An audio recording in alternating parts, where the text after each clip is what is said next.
What we heard in that meeting was, I believe, a kind of good summary of the current state of uh, return to office across our CAHRS partners.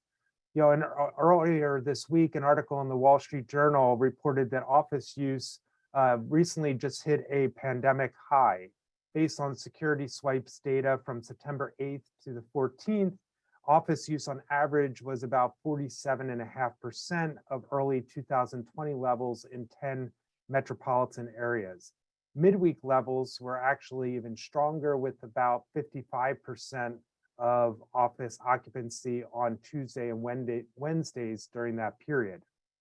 And what the article kind of concluded was that, given lower infection rates, as well as maybe the increasing uncertainty around the economy, that employers are becoming more emboldened in terms of really pushing employees to return to the office. Our working group, however, suggests that there continues to be, again, a lot of variety around both the kind of timeline as well as the intensity and scope of companies' return to the office plans. Some companies have had their employees, or most of their employees, actually back in the office for over a year, or in some cases even longer. Whereas other companies talked about how they were just recently launching some soft openings of some of their offices and had plans later this fall to push for more full-scale return. Similarly, in terms of the intensity or scope of this return to the office, many companies did share that they plan to adopt a hybrid model where, most employees would be back in the office 2 or 3 days a week.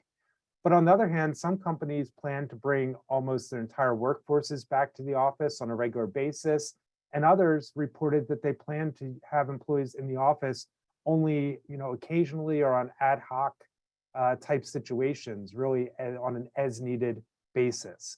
So again, we see companies at very kind of different points of maturity, so to speak, in terms of return to the office, but also very different points in terms of where they see return to office going in terms of its coverage of their workforce and how frequently they expect employees to be back in the office. Although there's all of this variety, we did uncover one common thread, which is regardless of where companies are at and what they've been experimenting with, most did report that so far their office occupancy rates have been below target levels. For example, companies that said they hope to have or plan to have employees back in the office 3 days a week on average are maybe seeing only that employees are in 2 or 2.5 days. So in general, what companies have been seeing hasn't quite gotten to the level that their plans have anticipated. Overall, most companies reported that these efforts have achieved mixed success.